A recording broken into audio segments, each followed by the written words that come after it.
সাব্বাহা জি sir. আপনি একটু বুঝিয়ে দেন। সিম্পল প্রেজেন্ট টেন্স, হ্যাঁ সিম্পল প্রেজেন্ট টেন্স, তারপর present continuous tense, present perfect tense, present perfect continuous tense. 5 number. আর simple past tense, past continuous tense, past perfect tense, past perfect continuous tense, simple future tense, future continuous tense, future perfect tense, future perfect continuous tense. Right. আচ্ছা বোরহান ভাই ইংরেজি দেখে বলেন কোনটা কোন টেন্স? Simple present tense, simple present continuous tense, present perfect tense, present perfect continuous tense. বাহ। Past simple, past continuous, past perfect, past perfect continuous. এবার আছে আছে future simple, future continuous, future perfect, future perfect continuous. বাহ, thank you. জি বলেন তো affirmative মানে কি? হ্যাঁ বোধক বাক্য। হ্যাঁ, হ্যাঁ বোধক বাক্যকে অ্যাফার্মেটিভ বলা হয়। কি বলা হয়? অ্যাফার্মেটিভ বাক্য বলা হয়। অ্যাফার্মেটিভ বাক্যকে হ্যাঁ, অ্যাফার্মেটিভ বাক্যকে হ্যাঁ বোধক বলা হয়। আচ্ছা অ্যাফার্মেটিভ মানে হ্যাঁ বোধক, কি বললাম? মনে থাকবে সকলের? আর একবার রিভাইজ দিয়ে দিচ্ছি, সাথে সাথে বলতে হবে। সাব্বাহ এটার ইংরেজি কি?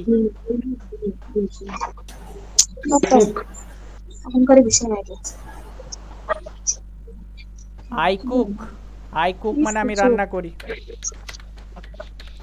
আমি রিভাইজ দিয়ে দিচ্ছি, অসুবিধা হবে নাকি আপনাদের এগুলো? ঠিক আছে, আমি রান্না করি এর ইংরেজি কি হলো? I cook. এখানে একটু খেয়াল করতে হবে, এই বাক্যের শেষে হ্রস্বই চলে এসেছে। কি এসেছে? হ্যাঁ, কর যোগ হ্রস্বই সমান করি হয়, তাই এটা সিম্পল প্রেজেন্ট টেন্স বলে গণ্য হবে। কি বললাম?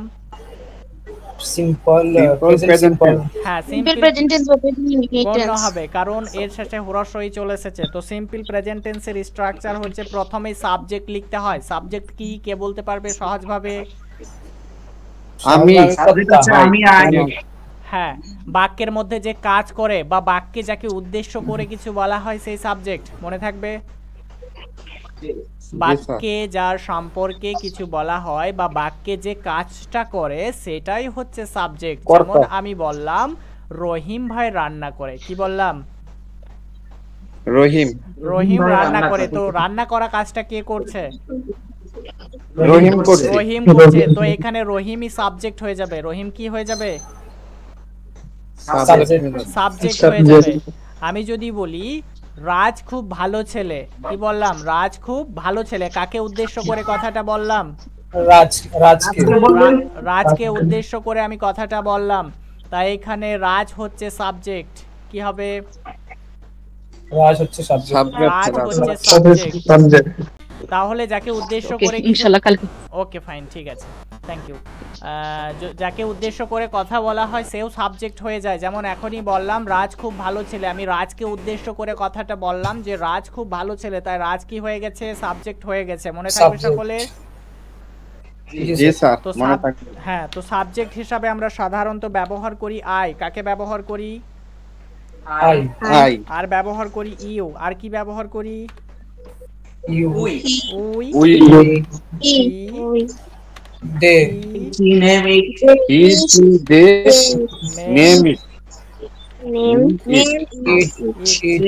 কয়টা লিখেছি? 2 4 6 8। কয়টা লিখেছি? 8টা লিখেছি। এই 8টা। ও আচ্ছা, দেটা হয়নি না? হ্যাঁ, দেটা হয়নি। 1 মিনিট, দে হবে, দে একটা হবে। আমি এটাকে আগে একটু স্মল করে দিই। আচ্ছা, ইউ উই দে। 8টা হয়ে গেছে। খেয়াল করেন, এই 8টাকে আমরা সাবজেক্ট হিসাবে ব্যবহার করি। কি হিসাবে ব্যবহার করি? সাবজেক্ট হিসাবে ব্যবহার করি। এইগুলো ছাড়া আমরা ইংরেজি বাক্য বানাতে পারবো না। মনে থাকবে? আই মানে কি? আই মানে আমি। ইউ মানে কি? ইউ মানে তুমি, তোমরা, তুমি, আপনি। হ্যাঁ, ইউ মানে তুমি, তোমরা, আপনি, আপনারা, চারটে অর্থ হয়। কয়টা অর্থ হয়? চারটা। তুমি, তোমরা, আপনি, আপনারা। রাইট। আপনি, আপনারা, চারটে অর্থ হয়। ইউ থেকে চারটে অর্থ, সকলে মনে রাখবেন। আচ্ছা, ওই মানে আমরা, ওই মানে কি? আমরা। রাইট। দেই মানে তারা। হি মানে কি? সে।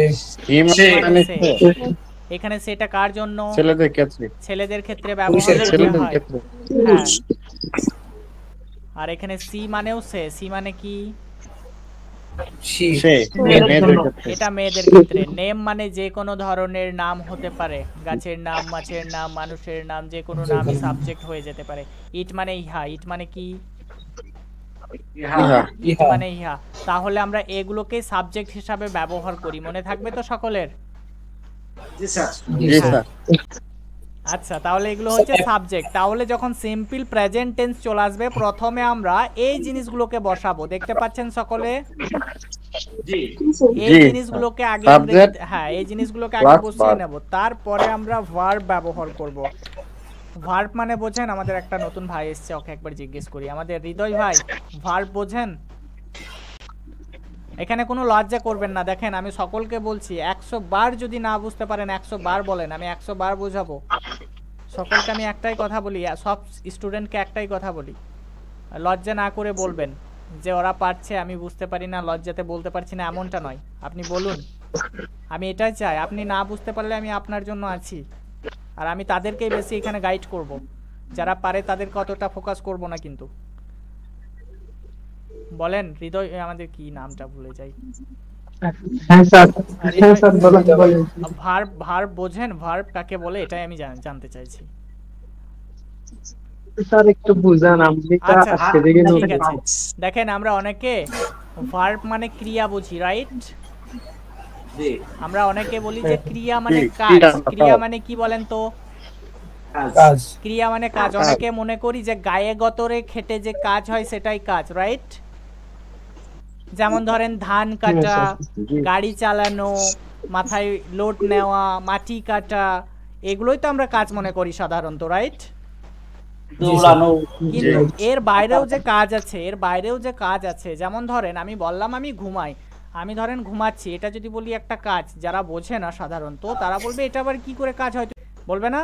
কিন্তু এটাও একটা কাজ। কিভাবে কাজ হচ্ছে? যখন আমরা ঘুমাচ্ছি তখন কিন্তু আমাদের মস্তিষ্ক রেস্টে আছে। রেস্টে আছে না? আমাদের সারাদিনের ক্লান্তি, দুশ্চিন্তাগুলো সব মানে দূর করে দিতে পারে কে? ওই ঘুমটা দূর করে দিতে পারে। তাহলে এখানে একটা কাজ হলো, মস্তিষ্ক কাজ করলো। কে কাজটা করলো? মস্তিষ্ক কাজটা করলো। তাহলে এই দিক থেকে এটাও একটা ভার্ব। যেমন বলি খাওয়া, খাওয়াও একটা কাজ, দৌড়ানো একটা কাজ, কথা বলাও একটা কাজ। প্রত্যেকটা কাজে আমরা জিনিসগুলোকে ইংরেজিতে ভার্ব বলি। প্রত্যেকটা কাজকে আমরা ইংরেজিতে কি বলি? ভার্ব বলি। তাহলে কাজকে কি বলবো আমরা? ভার্ব বলবো। এটা মনে থাকবে? ভার্ব বলবো। জি স্যার। জি। এবার যদি অবজেক্ট থাকে তাহলে আমরা অবজেক্ট লিখব। কি বললাম? হ্যাঁ, যদি অবজেক্ট থাকে তাহলে আমরা অবজেক্ট লিখব। এবার অবজেক্ট জিনিসটা কি, কে বোঝাতে পারবে? যে জিনিসের উপরে সাবজেক্ট, যে জিনিসের উপরে ক্রিয়া করে, মানে যে জিনিসের উপর কাজ করে, ওটাকে অবজেক্ট বলা হয়। Absolutely right. যেমন যদি বলা হয় আমি ভাত খাই, আই ইট রাইস, এখানে সাবজেক্ট হচ্ছে আই, মানে যে কাজ করে সেই হচ্ছে সাবজেক্ট। আর ভাত মানে কি? ইট, মানে খাচ্ছে, সে খাচ্ছে। রাইস, সে ভাতের উপরে ক্রিয়াটা চালাচ্ছে, মানে সে ভাতটা খাচ্ছে। তাহলে সেই হিসেবে এখানে ভাতটা হচ্ছে, মানে রাইসটা হচ্ছে অবজেক্ট। জি জি জি জি, অ্যাবসলিউটলি রাইট। খুব সুন্দর বুঝিয়েছে, এভাবে আমি চাইছিলাম। তো আপনারা কি এই এটা থেকে বুঝতে পেরেছেন নাকি আর বোঝাতে হবে? স্যার বুঝতে পেরেছি। ভার্বের পরে যে সব যা বসে তাই অবজেক্ট। হ্যাঁ, মানে এই যে সাবজেক্টটা দেখতে যেগুলোর পাচ্ছেন না, উপরে কাজ করা হয়। হ্যাঁ, যেটার অপরে কাজটা করানো হয়, তো কাজটা কে করবে? এই আমি কাজটা যার অপরে করব, কি বললাম? মানে সাবজেক্ট আমি কাজটা যার উপরে করব। তো সাবজেক্ট যার অপরে কাজটা করবে সেটাই সাবজেক্ট। তো দেখেন এখানে কিন্তু সাবজেক্ট কারো অপরে কাজ করছে না, কারো অপরে কাজ করছে নাকি? জি অবজেক্টটা না, এখানে উল্লেখ নেই। অবজেক্ট নাই। হ্যাঁ, এখানে Verb অবজেক্টটা আছে। নেই। যেমন ধরেন আমি বললাম আমি রান্না করি, তো এখানে আমি একটা সাবজেক্ট আর রান্না করি একটা ভার্ব, মানে এটা একটা ক্রিয়া, এটা একটা কাজ। কিন্তু আমি এখনই বলে দিলাম আমি ভাত হ্যাঁ। রান্না করি, কি বললাম? আমি ভাত রান্না ভাত রান্না করি। হ্যাঁ, আমি আমি ভাত ভাত রান্না রান্না করি। এই যে ভাতটা আমি যুক্ত করে দিচ্ছি, দেখেন। এবার একটু খেয়াল করেন, আমি কাজটা কিন্তু ভাতের উপরে করছি। কার উপরে করছি? ভাতের এটা উপরে। ভাতের হ্যাঁ, উপরে। ভাতের ভাতের উপরে উপরে। হচ্ছে। যদি ভাত না থাকতো রান্না করারও কিছু থাকতো না, থাকতো নাকি? না, থাকতো না। হ্যাঁ, এখানে যে কোনো জিনিস আসতে পারে। এটা যেমন একটা নাউন, নাউনগুলোকেই আমরা অবজেক্ট হিসাবে ব্যবহার করি। তো আমরা নাউন বলি না সাধারণত, এগুলো গ্রামারের ভাষায় অবজেক্ট বলা হয়। নাউনকেই গ্রামারের ভাষায় কি বলা হয়? অবজেক্ট। অবজেক্ট বলা হয়। তো এখানে যে জিনিসটা করা হচ্ছে সেটা হচ্ছে ভাতের উপর কাজ করা হচ্ছে। এখানে আমি বলতে পারতাম যে আমি মাংস রান্না করি, তাহলে আমি রান্নার কাজটা কার উপরে করছি তখন? মাংসের উপরে করছি, right? হ্যাঁ, তখন মাংসটা অবজেক্ট হয়ে যাবে। যেমন এখানে ভাত অবজেক্ট হয়েছে, মাংসটা অবজেক্ট হচ্ছে। মাছ যদি বলি আমি মাছ রান্না করছি, তাহলে মাছটা অবজেক্ট হয়ে যাবে। তো এই জিনিসটা। আচ্ছা, তাহলে আই কুক মানে আমি রান্না করি। তাহলে এবার আমরা একটু খেয়াল করব, এই বাক্যে সাবজেক্ট হচ্ছে আই, ভার্ব হচ্ছে কুক, এরপরে কিন্তু অবজেক্টটা লিখবো। অবজেক্ট হচ্ছে ভাত, এর জন্য রাইস লাগিয়ে দেব। I cook rice. হ্যাঁ, আই কুক রাইস। আচ্ছা, এবার আমরা বানাবো নেগেটিভ সেন্টেন্স। না বদল। নেগেটিভ মানে না বোধক। আচ্ছা, নেগেটিভ মানে কি বললাম বলেন আবার? না বদল। নেগেটিভ মানে নাবোধক। রাইট। তাহলে এই বাক্যটা একটু খেয়াল করেন, কি লেখা আছে? আমি ভাত রান্না করি। আমি ভাত রান্না করি। এবার এটাকে নেগেটিভ বানাতে হলে শব্দের শেষে একটা দন্ত নয়াকারে না লাগিয়ে দেবো। কি লাগাবো? দন্ত নয়াকারে নেগেটিভ হয়ে গেল, আমি ভাত রান্না করি না। তো যখন নেগেটিভ চলে আসবে তখন নেগেটিভ করার নিয়ম হচ্ছে প্রথমেই আমরা সাবজেক্ট ব্যবহার করব। কি ব্যবহার করব? সাবজেক্ট। সাবজেক্ট ব্যবহার করব। সাবজেক্ট ব্যবহার হয়ে গেলে সাবজেক্ট অনুযায়ী আমাদের ডু বা ডাজ ব্যবহার করব। তারপরে আমরা ভার্বটা ব্যবহার করব। কোনটা ব্যবহার? সরি, নট ব্যবহার করব। তারপরে ভার্বটা ব্যবহার করব। Plus object. Verb. Who is coming? ওকে, খেয়াল করেন এই বাক্যে সাবজেক্ট কোনটা? আমি। আমি আই। আচ্ছা, পাশে আই বসালাম। খেয়াল করেন এবার আই যেহেতু সাবজেক্ট, তো আয়ের পরে সব সময় ডু বসতে পারে। কে বসতে পারে? ডু বসতে পারে। ডু বসতে পারে। আমি আরো একটু সহজ করে বোঝাচ্ছি, যারা নতুনরা এসেছেন নতুনদেরকে বলছি। আই ইউ, আচ্ছা বড় হাতের হয়ে গেছে সবগুলো। আই ইউ, দে। দে। এগুলোর পরে আমরা ডু ব্যবহার করব। কি ব্যবহার করব? ডু ব্যবহার করব। ডু নেগেটিভ হলে ডু নট ব্যবহার করব। কি ব্যবহার করব বলেন? ডু নট নেগেটিভ হলে নট ব্যবহার করব। আচ্ছা, এবার আমরা সাবজেক্ট লিখব হি, সি, নেম, ইট। এই সাবজেক্টগুলোর পরে আমরা ডাজ নট ব্যবহার করব। কি ব্যবহার করব? ডাজ ব্যবহার করব। Does third person singular number. হ্যাঁ, আচ্ছা ডিটা উঠে না। স্যার ডিটা পড়ে নেই স্যার। ওকে, তাহলে আমরা ডাজ নট ব্যবহার করব। এতটা মনে থাকবে সকলের? জি স্যার।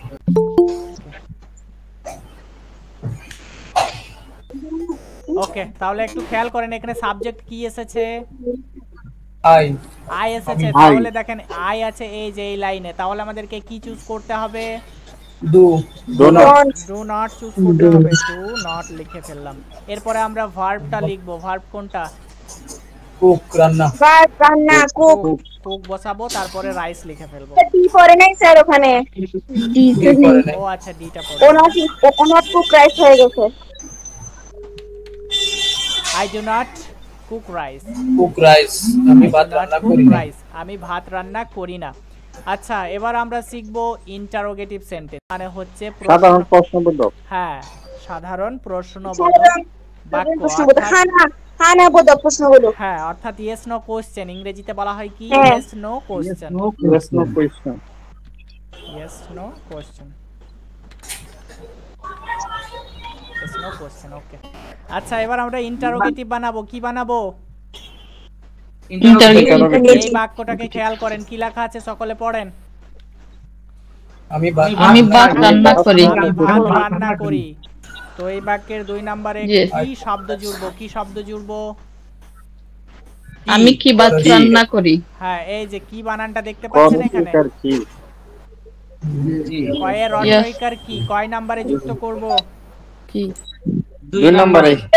আমি 2 নম্বরে। আমি আচ্ছা, কি তাহলে কি শব্দটা 2 নম্বরে জুড়ে দিচ্ছি, তাহলে হয়ে যাচ্ছে আমি কি ভাত রান্না করি, নিয়ে শেষে জিজ্ঞাসার চিহ্ন দিতে হবে। কি দিতে হবে? জিজ্ঞাসা চিহ্ন। হ্যাঁ জিজ্ঞাসার চিহ্ন। জিজ্ঞাসার চিহ্ন। প্রশ্নবোধক। তাহলে যখন এই ইন্টারোগেটিভ সেন্টেন্স চলে আসবে তখন আমাদেরকে শব্দের প্রথমে ডু ব্যবহার করতে হবে, না হলে ডাজ ব্যবহার করতে হবে সাবজেক্ট অনুযায়ী। আচ্ছা ডিটা আবার ওঠে নাই, ডিটা খুব ডিস্টার্ব করে। এরপরে আমাদেরকে কি ব্যবহার করতে হবে বলেন? প্রথমে ডু ব্যবহার করতে হবে। Subject plus subject plus verb plus verb verb plus যদি অবজেক্ট থাকে তাহলে অবজেক্ট লিখবো, তারপরে আমরা শেষে জিজ্ঞাসার চিহ্ন দিয়ে দেব। Question mark. আচ্ছা এখানে এটাও একটু সহজ করে বলে দিই, খেয়াল করেন।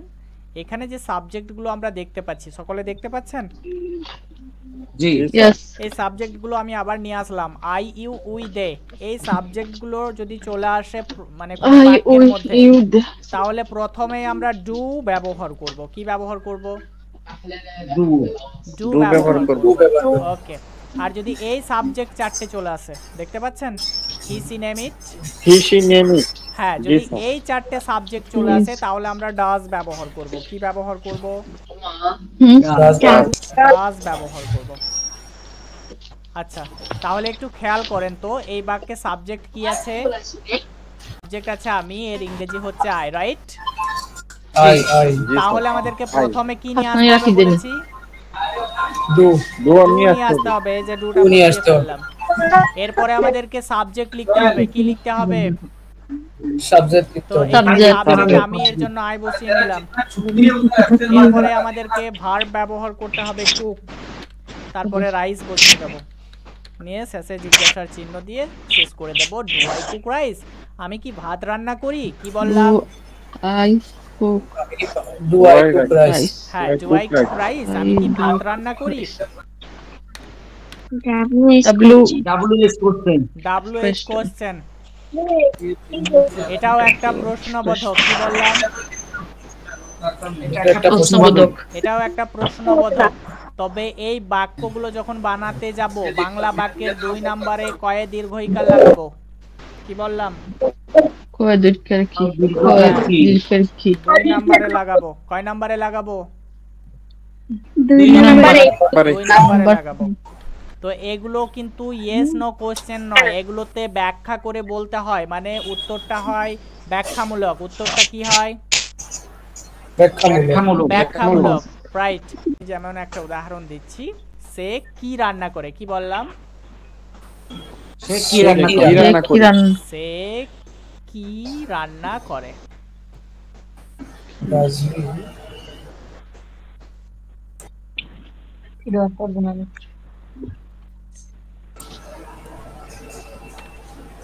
তো দেখেন এখানে বানানটা কি দিয়ে লিখেছি বলেন তো?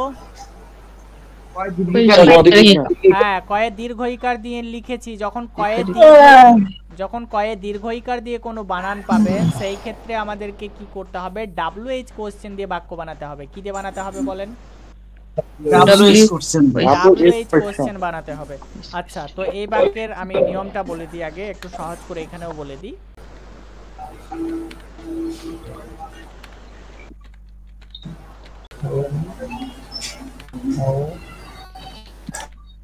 দেখেন কতগুলো আমি WH ওয়ার্ড লিখেছি, দেখতে পাচ্ছেন সকলে?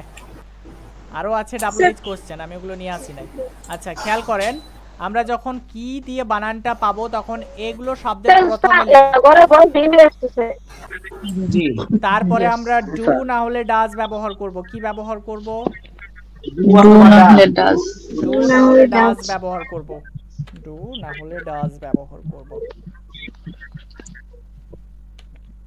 তাহলে এখানে তো এবার ডাজ। আচ্ছা, ডু ডাজ কোথায় ব্যবহার করব? এখানে যেমন একবার শিখালাম, এখানে শেখালাম, ওই নিয়মেই এখানেও ডু ডাজ ব্যবহার করব। বুঝতে পেরেছেন? তাহলে এবার ডাজ। তাহলে দেখেন এখানে একটু খেয়াল করেন, সাবজেক্ট কে আছে? ও প্রথমে তো WH ওয়ার্ড আসবে, WH ওয়ার্ডটা লিখে দিই। WH ওয়ার্ড আমরা হোয়াট লিখব। তারপরে একটু খেয়াল করেন, যেহেতু হি হচ্ছে third person singular number, right? দেখেন এখানে একটু খেয়াল করেন, এই যে হি যদি আসে তাহলে আমাদেরকে ডাজ চুজ করতে হবে। কি চুজ করতে হবে? ডাজ ডাজ চুজ করতে হবে। তাহলে আমরা ডাজ লিখব। আচ্ছা, ডাজ লিখে ফেললাম। এরপরে আমাদেরকে কি লিখতে হবে বলেন? সাবজেক্ট লিখব। হি বা সি লিখতে পারি, দুইটাই লিখতে পারি, হি বা সি। এরপরে আমরা কুক লিখব। কি লিখব? কুক লিখব। তারপরে জিজ্ঞাসার চিহ্ন দিয়ে দেব। তাহলে এটা হচ্ছে হোয়াট ডাজ হি কুক? সে কি রান্না করে? স্ট্রাকচারটা লিখে দেব নাকি? স্ট্রাকচার লিখতে হবে। দিয়ে দেন ভালো। প্রথমে WH ওয়ার্ড লিখব। কি লিখব? WH প্লাস ডু বা ডাজ প্লাস জান্নাত ড্র প্লাস আমরা জিজ্ঞাসার চিহ্ন দিয়ে দেব। কি দেব? ও ভার্ব লিখব না, জিজ্ঞাসার চিহ্ন। জিজ্ঞাসার চিহ্ন। ভার্ব লিখব, নিয়ে কি করব? ওকে। জিজ্ঞাসার চিহ্ন। জিজ্ঞাসা চিহ্ন। এটা হচ্ছে WH জিজ্ঞাসা চিহ্নটা মাস্টলি দিতে হবে না স্যার? দিতেই হবে, হ্যাঁ এটা লাগবে, না হলে বাক্যটা ভুল হয়ে যাবে। বুঝতে পেরেছেন? আপনি যদি কোনো পরীক্ষার খাতায় লিখেন তাহলে কিন্তু এই জিনিসটা না লাগালে বাক্যটাকে কেটে দেবে। আচ্ছা আচ্ছা স্যার এখানে তো অবজেক্ট থাকতেও পারে, নাও থাকতে পারে, তাই না? অবজেক্ট থাকতেও পারে, না থাকতেও পারে, কোনো সমস্যা নাই যে অবজেক্ট থাকতেই হবে এমনটা নয়। কয়েকটা বাক্য নিয়ে আসছি, খেয়াল করবেন। এর সাথে সাথে আমি কয়েকটা করে মডেল ভার্বও নিয়ে আসছি, হ্যাঁ, যাতে আপনারা সহজে বুঝতে পারেন। একসাথে শেখালে অসুবিধা হবে নাকি? না স্যার, বরং এটার সাথে শিখলে আরো এক্সপেরিয়েন্স বাড়বে সবার। খেয়াল করেন, আমি করতে পারতাম। কি বললাম? আমি করতে পারতাম। আমি করতে পারতাম। কোন টেন্স? পারতাম। পারতাম। I could do. I could do হয়ে যাবে। যদিও এটা তাম শব্দটা আছে আমরা দেখতে পাই পাস্টের মধ্যে। কোথায়? এই যে এখানে যেমন লাম আছে, তো ললে লাম না হয়ে যেটা হ্যাবিচুয়াল পাস্ট হয় সেটা ততে তাম হয়ে যায়। হ্যাঁ, হ্যাবিচুয়াল পাস্ট হলে ললে লাম না হয়ে ততে তাম হয়ে যায়। বুঝতে পেরেছেন? কোন একটা ক্লাসে ওটা বোঝাবো, যখন পাস্টে আসবো তখন ওই পাস্টের ক্লাসটা বোঝাবো। হ্যাঁ, তাহলে আমি করতে পারতাম এর ইংরেজি হচ্ছে আই কুড ডু। এর ইংরেজি কি? I could do. I could do. এবার আমাকে বলেন, আমি যদি বলতাম আমি রান্না করতে পারতাম, কি হবে? I could cook. I could I cook. could cook. I could cook কি হতো? ডু। I could do. দেখেন কি লিখেছি, পড়েন। আই কুড কুক, আমি রান্না করতে পারতাম। I could cook. হ্যাঁ, এর বাংলা অর্থ কি হবে? আমি রান্না করতে পারতাম। হ্যাঁ, আপনারা এই স্ট্রাকচার মনে রাখবেন, এটাই হচ্ছে আপনাদের সূত্র। এটা কি? হ্যাঁ, এটাই সূত্র। এটা যদি মনে রাখতে পারেন, এটা দিয়ে হাজার হাজার বাক্য বানানো যাবে। যেমন আই কুড ডু মানে আমি করতে পারতাম, কিন্তু আই কুড কুক মানে আমি রান্না করতে পারতাম। বুঝতে পারছেন? আচ্ছা, এটাকে যদি আমরা নেগেটিভ করতে যাই কি হবে? I could not cook. আমি রান্না করতে পারতাম না, আমি রান্না করতে পারতাম না। আচ্ছা, এটাকে যদি আমরা ইন্টারোগেটিভ করতে যাই কি হবে? Could I cook. Could I cook কি হয়ে যেত? Could I cook. আমি কি রান্না করতে পারতাম? আমি কি রান্না করতে পারতাম? বলেন আমার সাথে সাথে, আমি কি রান্না করতে পারতাম? আমি কি রাইট। আই কুড ডু আমি করতে পারতাম, আই কুড কুক আমি রান্না করতে পারতাম, আই কুড নট কুক আমি রান্না করতে I could পারতাম not না, cook, কুড আই কুক আমি কি রান্না করতে পারতাম। আচ্ছা এবার আমরা WH কোশ্চেন দিয়ে শিখবো, কি দিয়ে শিখবো? WH কোশ্চেন WH কোশ্চেন দিয়ে। তো দেখেন এই বাক্যের প্রথমে আমরা WH কোশ্চেন লাগাবো, তাহলে কিভাবে বলবো বলেন? What could I cook? বলেন। What could I cook? হ্যাঁ প্রথমে হোয়াট বসবে, তারপরে What I could হ্যাঁ cook. এই কুডটা 2 নম্বরে চলে আসবে। কোথায় চলে আসবে? 2 number. 2 নম্বরে হ্যাঁ নিয়ে এবার পড়েন, কি হচ্ছে পড়েন। What could I cook? Could I রান্না করতে পারি। উপরে শুধু what লাগা দিলে চলবে, হ্যাঁ, এই উপরেরটা এটাই উপরের যে আমরা sentence। শুধুমাত্র হোয়াট লাগিয়ে দিয়েছি আর কুডটাকে 2 নম্বরে নিয়ে চলে এসেছি। তাহলে হচ্ছে হোয়াট কুড আই কুক, অর্থাৎ আমি কি রান্না করতে পারতাম, আমি কি রান্না করতে পারতাম। বুঝতে পারছেন সকলে? কি লেখা আছে বলেন? What could I cook? What could I cook? এই হোয়াটটাকে হোয়াই করে দিচ্ছি, কি করে দিচ্ছি? Why? এবার পড়েন। Why? Why could I cook? Why Why could I could- cook? অর্থাৎ Why আমি could কেন I cook? রান্না I করতে Why পারতাম, could I cook? আমি কেন রান্না করতে পারতাম। আমি কেন রান্না করতে?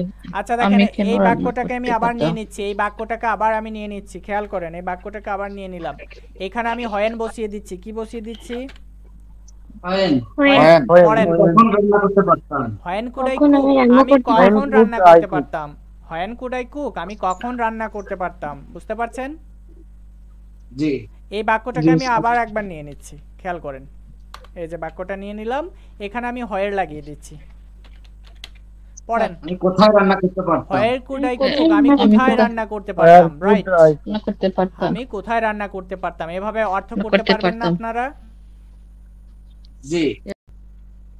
স্যার ছাত্ররা পারবে, আপনি পারবেন না। যেগুলো ছাত্ররা সবাই সারা রাত শিখতে চাচ্ছে। আমার করা উচিত এর ইংরেজি কি বলেন? I should I should do. I should do. I should do মানে কি? I should do আমার আমার করা হ্যাঁ, উচিত। তাহলে যদি বলি আমার রান্না করা উচিত, তাহলে বলবো আই শুড কুক। কি বলবো? I should cook I should cook I should cook. I should cook মানে কি বলেন? আমার রান্না করা উচিত। আমার উচিত। রান্না করা উচিত। আচ্ছা এবার একটু খেয়াল করেন, এই বাক্যটাকে আমরা নেগেটিভ করতে চাই, কি করতে চাই? নেগেটিভ। তাহলে I কিভাবে should বলবো? not cook. I should not cook. Right, I should I not should not cook. I should not আমার cook রান্না করা উচিত না, আমার রান্না করা না উচিত না। উচিত না। আচ্ছা খেয়াল করেন এই বাক্যটাকে ইন্টারোগেটিভ বানাতে চাই, কিভাবে বলবো? Should Should I I cook? Should I cook হয়ে যাবে, কি হয়ে যাবে? Should I cook? Should I cook? Should I cook আমার কি রান্না করা উচিত? should I cook আমার কি রান্না করা উচিত? should I রান্না করা আচ্ছা উচিত। এই বাক্যটাকে আমি আবারও একবার নিয়ে নিচ্ছি। আচ্ছা এই বাক্যটাকে নিয়ে নিচ্ছি, এটাকে WH কোশ্চেন বানাবো। হোয়াট লাগিয়ে দিচ্ছি প্রথমে, কি লাগিয়ে দিচ্ছি? Hot. What What? Should I cook আমার কি রান্না করা উচিত বলেন আমার সাথে সাথে। আমার What কি রান্না রান্না করা Should I Should I cook? হ্যাঁ হোয়াট শুড আই কুক আমার কি রান্না করা উচিত। কি রান্না করা উচিত। এই বাক্যটাকে আমি আরো একবার নিয়ে নিচ্ছি, খেয়াল করেন। এই বাক্যটাকে আমি আরো একবার লিখছি, নিয়ে প্রথমে আমি হাউ লাগিয়ে দিচ্ছি। How should I How cook should I cook আমার কিভাবে How রান্না কিভাবে করা রান্না উচিত। করা উচিত? আমার কিভাবে রান্না করা উচিত বলেন আমার সাথে। আমার কিভাবে রান্না করা উচিত। আমার কিভাবে রান্না করা উচিত? কিভাবে রান্না Right. করা How উচিত should করা I উচিত। cook? আমার কিভাবে রান্না করা উচিত। আচ্ছা উচিত। এভাবে আপনারা যে কোনো WH কোশ্চেন লাগিয়ে পড়তে পারবেন। আমি আবার ওই বাক্যটাকে নিলাম, হোয়াটটাকে মুছে হোয়াই করে দিলাম। হোয়াই শুড আই কুক তাহলে অর্থ কি হবে বলেন? মানে কত- আমার কেন রান্না করা উচিত? রান্না করা উচিত। আমার কেন রান্না করা উচিত। হোয়াই আছে, এর অর্থ হচ্ছে কেন, আর শুড মানে উচিত, আই মানে আমি, আর কুক জি। মানে রান্না করা। তাহলে হোয়াই শুড আই কুক আমার কেন Yes. রান্না করা উচিত। should cook মিম উচিত। বুঝতে পারছো মিম? জি স্যার পাচ্ছি। ওকে এই হোয়াটটার পরিবর্তে এবার আমরা হোয়ার বসিয়ে দিচ্ছি। তাহলে আমার কোথায় রান্না করা উচিত? হ্যাঁ ওইটা আমার করা উচিত। কোথায় রান্না করা উচিত। এই তো কত সুন্দরভাবে মানে করা করতে উচিত। পারছেন কাজে হ্যাঁ, আমাদের should। বোরহান ভাই। এভাবে প্র্যাকটিস করতে স্যার থাকুন। এখন 90% শিখে বলছি। মাশাআল্লাহ খুবই ভালো।